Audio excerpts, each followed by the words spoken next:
Hello friends, English academic YouTube channel में आप सभी का स्वागत है। यदि अभी तक आपने चैनल को सब्सक्राइब नहीं किया है तो आप सभी से मेरी रिक्वेस्ट है कि सबसे पहले हमारे चैनल को सब्सक्राइब करें और बेल आइकन को प्रेस करें ताकि आगे की आने वाली सभी वीडियोस की अपडेट्स आप तक पहुंचती रहें। हमारा टॉपिक एडजेक्टिव चल रहा है, जिसकी एक वीडियो बनाकर मैं अपलोड कर चुकी हूँ, जिसमें मैंने the few, little, a little, the little, many, much, इन सभी एडजेक्टिव्स के बारे में एक्सप्लेन किया था। आई होप आपको वो सब अच्छे से समझ में आया होगा।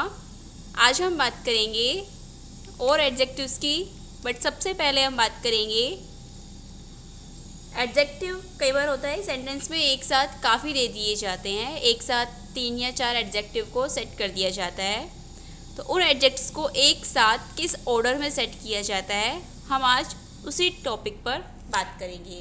मतलब आज का हमारा टॉपिक रहेगा ऑर्डर ऑफ एडजेक्टिव, कि यदि एक साथ एक सेंटेंस के अंदर बहुत सारे एडजेक्टिव आ जाएं तो उन एडजेक्टिव को किस ऑर्डर में सेट किया जाता है।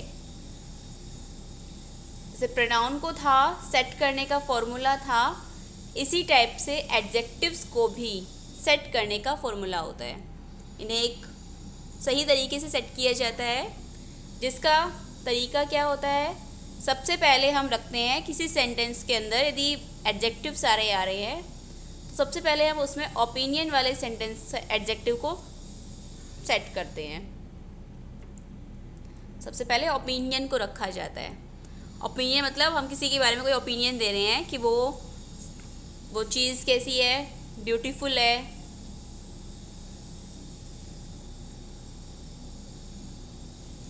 या फिर डिलीशियस है, या फिर बैड है। इस टाइप से अपनी ओपिनियन जो दी जाए किसी चीज़ को लेकर, सबसे पहले वो ओपिनियन वाली चीज़ ही फर्स्ट ऑर्डर में आती है। सेकंड आता है हमारा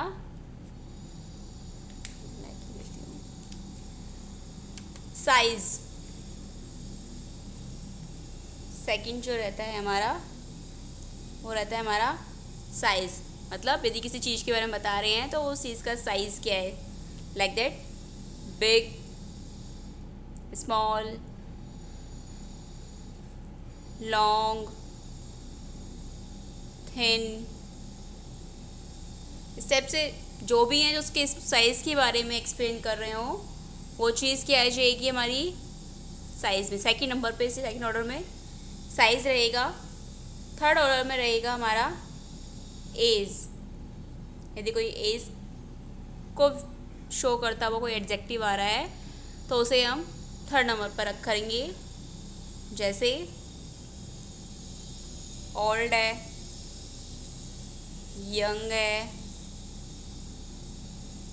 चाइल्डहुड है। इस टाइप से कोई भी एज आ रही है तो थर्ड नंबर पे क्या रखा जाएगा, उसकी एज को, एज वाले एडजेक्टिव को। फोर्थ नंबर पे रखा जाता है शेप। शेप कैसे, जैसे राउंड हो गया, रेक्टेंगल हो गया, स्क्वायर है। इस टाइप से जितने भी अपने ट्रायंगल है, ये चीज़ें क्या होगी शेप में। यदि कोई शेप का एडजेक्टिव आ रहा है तो उस शेप के एडजेक्टिव को हम फोर्थ नंबर पर रखेंगे। फिफ्थ पे आता है नेक्स्ट में कलर। कोई कलर का एडजेक्टिव है, कलर ब्लैक है, वाइट है, रेड, येलो। इस टाइप से कलर आ रहे हैं तो वो फिफ्थ नंबर पर। सिक्स्थ पे होता है नेशनैलिटी।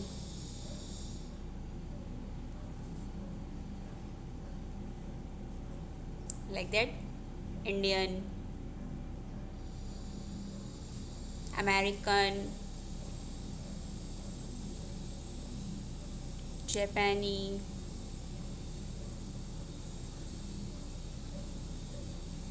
स्टेप से क्या हो जाएगा, नेशनैलिटी, सारे नेशनल की जो नेशनैलिटी है वो यदि एडजेक्टिव आ रहा है तो उसको हम 6 नंबर पे रखेंगे,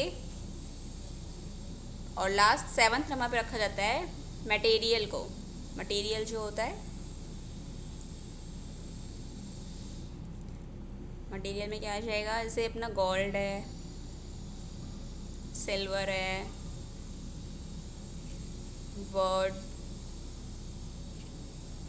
ब्रॉन्ज, जितने भी हैं जो मटेरियल में आ रहे हैं, प्लास्टिक है, ये सब चीज़ें क्या आ जाएंगी, मटेरियल में आ जाएंगी।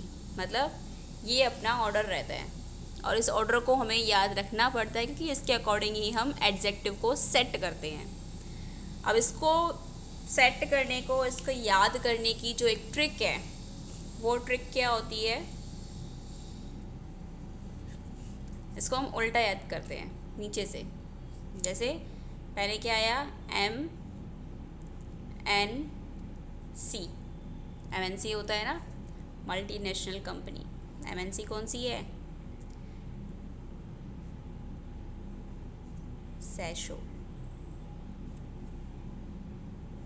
कितना इजीली ये याद हो गया, MNC सैशो।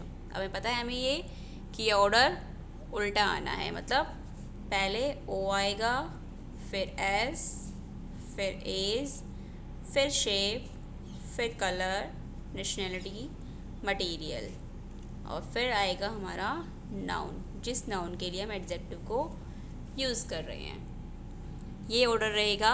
एग्ज़ाम में इस ऑर्डर को डिसऑर्डर कर देते हैं और एरर कर देते हैं। हमें वही चीज़ देखनी होती है। यदि हमें ये ऑर्डर याद है तो हम उस चीज़ को फाइंड आउट कर लेंगे, उस चीज़ को समझ जाएंगे कि कहाँ मिस्टेक है।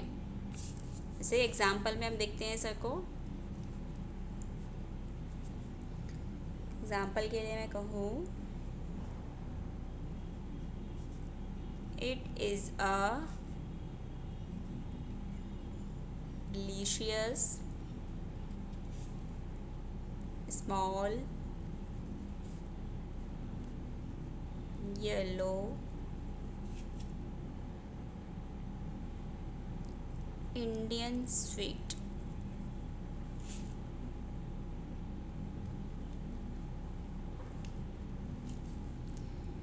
It is a delicious. अब देखो डिलीशियस तो क्या हो गया, अपनी ओपिनियन हो गई, तो उसको हमने फर्स्ट नंबर पे रख दिया। इसके बाद स्मॉल हो गया साइज़, येलो हो गया colour, nationality.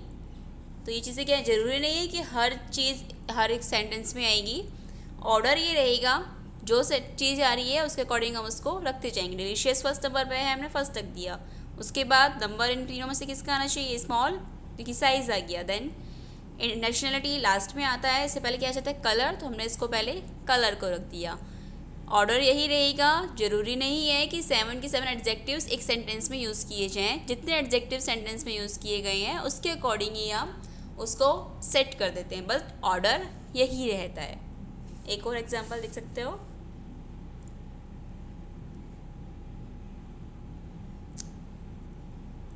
I want a beautiful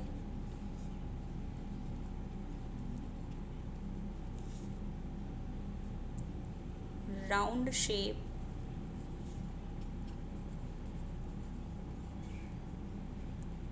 yellow gold ring। देखिए वही चीज़ हो गई है, रिंग के लिए ही यूज़ किया गया है, रिंग के लिए ही ये सारे वर्ड्स एक्सप्लेन कर रहे हैं रिंग को। रिंग कैसी है, ब्यूटीफुल भी है रिंग, राउंड शेप में भी है रिंग, येलो भी है और रिंग गोल्ड भी है। ये सारे ही वर्ड्स एडजेक्टिव में हैं बट एक साथ आए हैं, तो इनका एक ऑर्डर रहेगा। अब वो ऑर्डर क्या रहेगा, सबसे पहले ओपिनियन को रख दिया, देन उसकी शेप को रख दिया, बिकॉज यहाँ पे साइज़ नहीं आ रहा, एज नहीं आ रही, इसके बाद में क्या आ गया, शेप आ गया, तो शेप रख दिया। देन कलर रख दिया। नेशनैलिटी नहीं है तो नेशनैलिटी को स्किप कर दिया। देन क्या आ गया, मटेरियल, तो मटेरियल रख दिया हमने गोल्ड। एडजेक्टिव में जितने भी वर्ड्स आते हैं उनको हम ऑर्डर में लगाने के लिए इस ऑर्डर का यूज़ करके सेट कर देते हैं। बहुत ही ईजी है। यदि हमें ये ऑर्डर लर्न है तो हम इस चीज़ को बहुत ईजीली फाइंड आउट कर लेते हैं। इसके बाद हम बात करेंगे, काफ़ी पॉपुलर रहता है ये वाली चीज़ भी, सम और एनी का।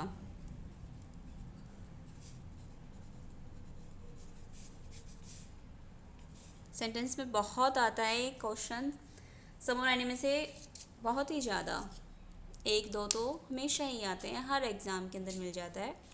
बट बहुत ही ईजी क्वेश्चंस आते हैं। सिर्फ इतना याद रखना होता है हमें कि सम जो है वो हमेशा पॉजिटिव होता है।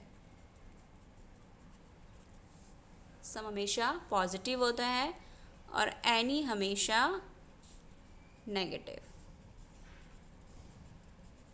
एनी हमेशा नेगेटिव। सम सेंटेंस यदि पॉजिटिव है तो सम वर्ड के यूज़ करेंगे, सेंटेंस यदि नेगेटिव है तो एनी वर्ड यूज़ करेंगे। मोस्टली इंटेरोगेटिव भी एनी में ही आ जाता है।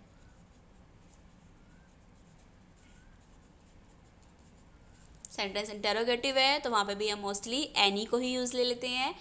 बट यदि इंटेरोगेटिव सेंटेंस का जो आंसर निकल के आ रहा है वो पॉजिटिव निकल के आ रहा है तो हम सम को यूज़ में ले लेते हैं। इट मीन्स इंटेरोगेटिव में दोनों ही रह जाते हैं।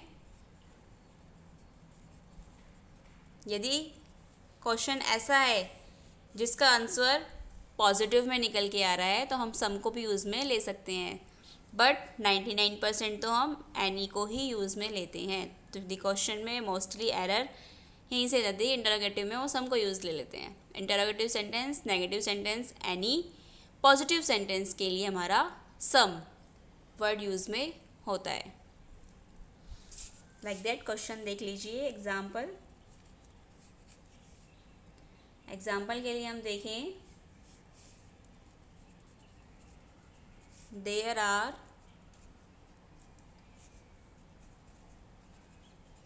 some boys in the class.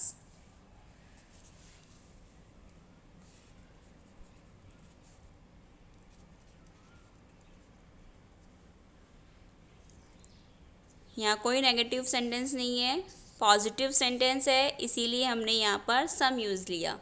यदि मैं यहाँ कहती देयर आर नॉट, फिर एनी आ जाता, there are not any boys in the class, फिर तो क्या हो जाता, बिकॉज नॉट लग गया तो क्या हो जाता, एनी। मतलब यहीं पे ही यदि मैं नॉट लगा दूँ तो यहाँ सम की जगह एनी हो जाएगा। इसके अलावा इंटरोगेटिव है, do you want any pen. अब यहाँ पे भी क्या हो गया, इंटरोगेटिव है तो हमने क्या लगा दिया, एनी।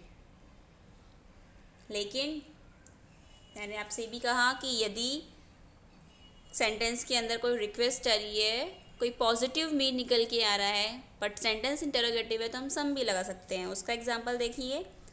वैसे तो मोस्टली क्या होता है, एनी ही लगता है, बट इसमें देखिए, will you please give me. अब यहाँ बटर, इंटरोगेटिव है सेंटेंस होने को तो, बट सेंटेंस में एक रिक्वेस्ट हो रही है। हम जानते हैं कि विल वर्ड यूज़ होता है तो वो बहुत ही पोलाइटली सेंस के लिए यूज़ होता है, और जब सेंटेंस इतना पोलाइटली हो रहा हो, इतना पॉजिटिव मीन में हो रहा हो, तो हम यहाँ पे एनी की जगह सम को यूज़ कर सकते हैं इंटरोगेटिव होने के बाद भी। बट 99% तो इंटरोगेटिव सेंटेंस के अंदर एनी को ही यूज़ किया जाता है। मोस्टली आपके क्वेश्चंस में एरर जो आती है वो इसलिए ही आ जाती है कि हमें सिर्फ इतना याद रखना होता है कि सम पॉजिटिव सेंटेंस के लिए यूज़ होता है, एनी इंटरोगेटिव और नेगेटिव, इन दोनों के लिए एनी यूज़ होता है, और सम के साथ हमेशा पॉजिटिव ही यूज़ होता है। बट रेयरली केसेस में, कुछ केसेस में, जैसे कोई रिक्वेस्ट की जा रही हो, कोई पोलाइट रिक्वेस्ट की जा रही हो, या फिर जिसका आंसर कोई पॉजिटिव में निकल कर आ रहा हो, तो ही हम सम का यूज़ करते हैं। अदर दैन 99% हम एनी को ही यूज़ में लेते हैं। आई होप आपको हमारी ये वीडियो पसंद आई हो और आपको ये फॉर्मूला हमारा समझ में आया हो। यदि वीडियो पसंद आई है तो इसे लाइक और शेयर करना ना भूलें। Thank you.